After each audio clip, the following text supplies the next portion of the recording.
2020년 12월 3일 목요일 오늘의 말씀을 함께 나누도록 하겠습니다. 오늘 말씀의 제목은 내가 너를 향하여 질투하리니입니다. 본문 말씀은 에스겔 23장 22절부터 35절까지 말씀입니다. 읽겠습니다. 그러므로 오홀리바야, 주 여호와께서 이같이 말씀하셨느니라. 나는 내가 사랑하다 싫어하던 자들을 충동하여 그들이 사방에서 와서 너를 치게 하리니 그들은 바벨론 사람과 갈대아 모든 무리 북옷과 소아와 고아 사람과 또 그와 함께한 모든 아수르 사람 곧 준수한 청년이며 다 고관과 감독이며 귀인과 유명한 자요 다 말타는 자들이라. 그들이 무기와 병거와 수레와 크고 작은 방패를 이끌고 투구 쓴 군대를 거느리고 치러 와서 너를 에워싸리라. 내가 재판을 그들에게 맡긴즉 그들이 그들의 법대로 너를 재판하리라. 내가 너를 향하여 질투하리니 그들이 분내어 내 코와 귀를 깎아버리고 남은 자들을 칼로 엎드리며 내 자녀를 빼앗고 그 남은 자를 불에 사르며 또 내 옷을 벗기며 내 장식품을 빼앗을지라. 이와 같이 내가 내 음란과 애굽 땅에서부터 행음하던 것을 그치게 하여 너로 그들을 향하여 눈을 들지 못하게 하며 다시는 애굽을 기억하지도 못하게 하리라. 주 여호와께서 이같이 말씀하셨느니라. 나는 내가 미워하는 자와 내 마음에 싫어하는 자의 손에 너를 붙이리니 그들이 미워하는 마음으로 내게 행하여 내 모든 수고한 것을 빼앗고 너를 벌거벗은 몸으로 두어서 내 음행에 벗은 몸 곧 내 음란하여 행음하던 것을 드러낼 것이라. 내가 이같이 당할 것은 내가 음란하게 이방을 따르고 그 우상들로 더럽혔기 때문이로다. 내가 내 형의 길로 행하였은즉 내가 그 잔을 내 손에 주리라. 주 여호와께서 이같이 말씀하셨느니라. 깊고 크고 가득히 담긴 내 형의 잔을 내가 마시고 코웃음과 조롱을 당하리라. 내가 내 형 사마리아의 잔 곧 놀람과 패망의 잔에 넘치게 취하고 근심할지라. 내가 그 잔을 다 기울여 마시고 그 깨어진 조각을 씹으며 내 유방을 꼬집을 것은 내가 이렇게 말하였음이라. 주 여호와의 말씀이니라. 그러므로 주 여호와께서 이같이 말씀하셨느니라. 내가 나를 잊었고 또 나를 내 등 뒤에 버렸은즉 너는 내 음란과 내 음행의 죄를 담당할지니라 하시니라. 아멘. 지난 시간 우리는 오홀리바라고 불리는 남유다의 수도 예루살렘이 하나님 앞에 범한 죄에 대해서 함께 살펴보았습니다. 예루살렘은 사마리아와 마찬가지로 그들에게 먼저 은혜를 베풀어 주셨던 하나님을 외면하고 세상의 힘과 방법을 따라 아수르와 바벨론으로 대표되는 세상의 힘과 방법을 믿고 의지했습니다. 이때 하나님께서는 예루살렘이 품은 음욕이 그의 형이었던 사마리아보다 더 크다고 말씀하셨습니다. 이것은 이미 사마리아가 하나님을 떠나 세상의 힘과 방법을 따랐을 때 그 결과가 결국 망국의 길이라는 것을 보았음에도 여전히 사마리아가 걸어간 길을 따라갔기 때문이었습니다. 이어지는 오늘 본문의 말씀은 하나님께서 하나님을 버리고 떠난 예루살렘을 향해서 그들 이전에 망국의 길을 걸어간 사마리아와 같이 그들도 망국의 길을 향하여 가게 될 것이라는 것을 말씀하시는 내용입니다. 오늘 본문 22절부터 24절까지 말씀을 다시 보겠습니다. 그러므로 오홀리바야, 주 여호와께서 이같이 말씀하셨느니라. 나는 내가 사랑하다가 싫어하던 자들을 충동하여 그들이 사방에서 와서 너를 치게 하리니 그들은 바벨론 사람과 갈대아 모든 무리 북옷과 소아와 고아 사람과 또 그와 함께한 모든 아수르 사람 곧 준수한 청년이며 다 고관과 감독이며 귀인과 유명한 자요 다 말타는 자들이라. 그들이 무기와 병거와 수레와 크고 작은 방패를 이끌고 투구 쓴 군대를 거느리고 치러 와서 너를 에워싸리라. 내가 재판을 그들에게 맡긴즉 그들이 그들의 법대로 너를 재판하리라. 아멘. 하나님께서는 오홀리바로 불리는 남유다의 수도 예루살렘을 향해서 그들이 믿고 의지했던 바벨론의 손을 통해 결국 그들이 멸망을 당하게 될 것임을 말씀하셨습니다.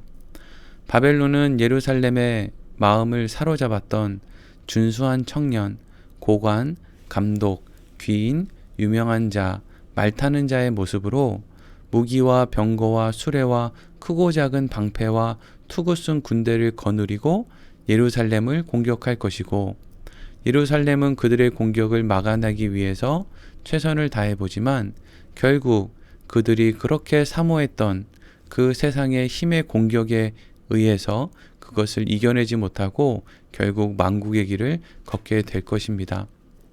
하나님께서는 예루살렘이 바벨론에게 이러한 일을 당하게 되는 이유가 바벨론이 하나님께서 세우신 남유다와 예루살렘보다 더 힘이 세기 때문이 아니라 하나님께서 예루살렘을 그들의 손에 맡겼기 때문이다 라고 말씀하셨습니다. 그렇다면 왜 하나님께서는 친히 하나님의 손으로 세우신 남유다와 예루살렘을 바벨론이라고 하는 나라의 손에 맡긴 것입니까? 이어지는 25절에서 27절까지 말씀에 분명히 드러나 있습니다. 25절에서 27절 말씀 읽겠습니다. 내가 너를 향하여 질투하리니 그들이 분내어 내 코와 귀를 깎아버리고 남은 자를 칼로 엎드려뜨리며 내 자녀를 빼앗고 그 남은 자를 불에 사르며 또 내 옷을 벗기며 내 장식품을 빼앗을지라.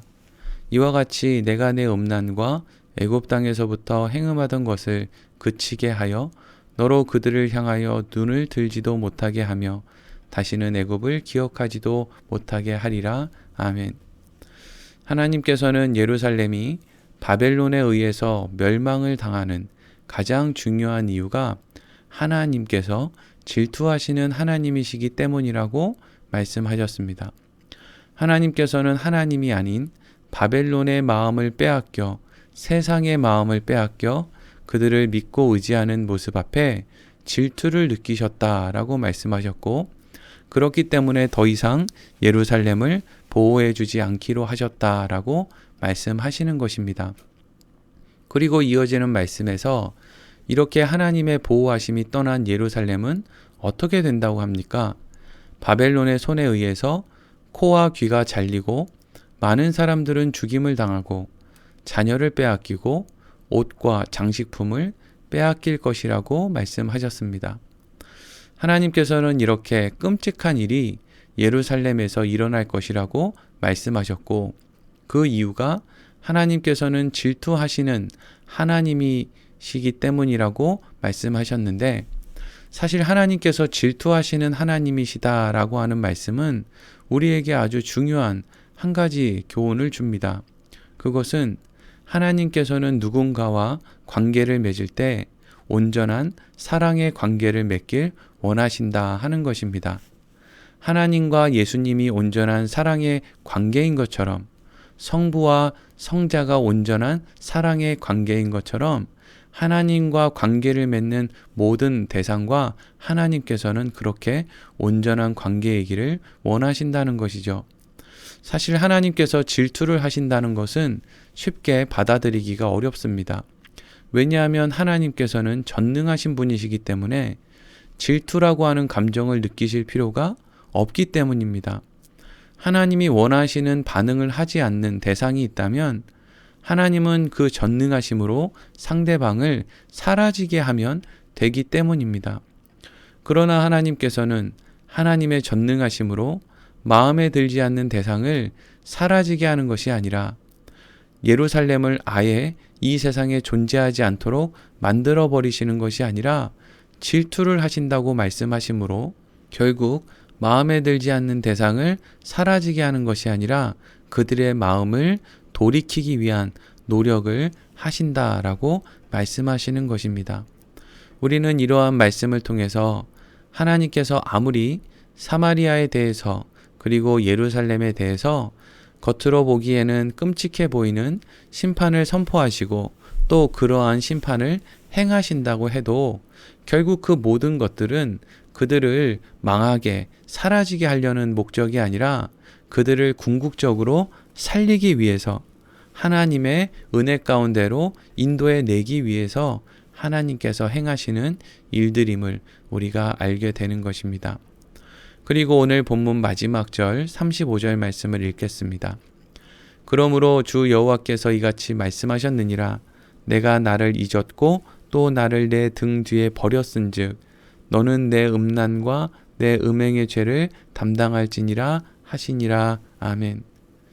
27절까지의 말씀을 우리가 보았고 바로 35절의 말씀으로 넘어간 이유는 27절부터 34절까지의 말씀이 앞에서 언급했던 사마리아와 예루살렘의 멸망에 대한 말씀의 반복이기 때문입니다. 하나님께서는 마지막으로 보았던 35절 말씀에서 사마리아와 예루살렘이 결국 망국의 길을 걸어갈 수밖에 없는 이유를 다시 한번 언급하시는데, 그것은 그들이 하나님을 잊었고 하나님을 버렸고 세상의 힘과 방법을 믿고 그것을 의지했기 때문이었습니다. 하나님께서 에스겔 선지자에게 이렇게 같은 말씀을 여러 번에 걸쳐 하시는 이유가 무엇입니까? 하나님께서 어떤 말씀을 여러 번에 걸쳐서 하신다는 것은 무엇을 강조하기 위해서 그러한 말씀을 하신다는 것을 우리는 알 수 있습니다. 그렇다면 하나님께서는 무엇을 강조하기 위해서 사마리아와 예루살렘의 모습, 그들이 망국의 길을 걸어가는 모습을 반복해서 말씀하시는 것일까요? 그것은 에스겔 선지자를 비롯한 이미 바벨론에 붙잡혀 와서 포로로 생활하고 있는 남유다의 백성들을 향해서 그들의 눈에 보기에 화려해 보이고 대단해 보이는 바벨론을 다시 믿고 의지하는 죄를 반복하지 말고 바벨론에 살아가는 동안에도 반드시 하나님만을 믿고 의지해야 한다는 것을 말씀하시기 위함입니다. 사랑하는 성도 여러분, 성경은 하나님의 택함을 받은 하나님의 백성들을 양으로 비유하는 일이 많이 있습니다. 왜 하나님은 하나님의 백성들을 양으로 비유하시는 것입니까? 그것은 양들은 자기 자신에게는 힘이 없지만 목자를 따라가기만 하면 그들에게 안전이 주어지기 때문입니다. 사망의 음침한 골짜기를 걸어가는 일이 있다 할지라도 양은 사망의 음침한 골짜기, 그 환경으로 인해서 두려워할 필요가 없습니다. 왜 그렇습니까?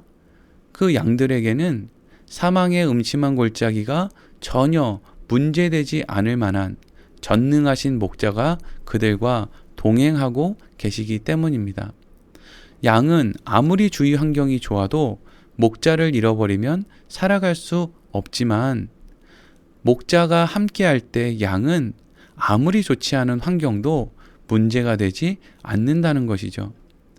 이스라엘 백성들, 또 남유다의 백성들, 사마리아, 예루살렘, 이 모든 망국의 길을 걸어갔던 사람들은 더 좋은 환경을 얻기 위해서 목자를 내버리는 아주 어리석고 연약한 선택을 한 것이었습니다.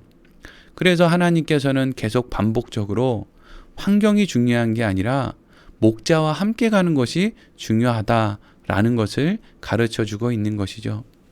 여러분, 여러분들의 인생 가운데 여러분들의 인생에 찾아오는 환경을 너무 중요하게 생각하지 마시고 지금 어떠한 환경도 더 이상 문제가 되지 않게 만들어 주실 수 있는 전능하신 하나님과 함께하는 것을 우리 인생의 가장 중요한 것으로 두고 사는 지혜가 우리에게 있어야 하겠습니다. 오늘 말씀을 마치겠습니다.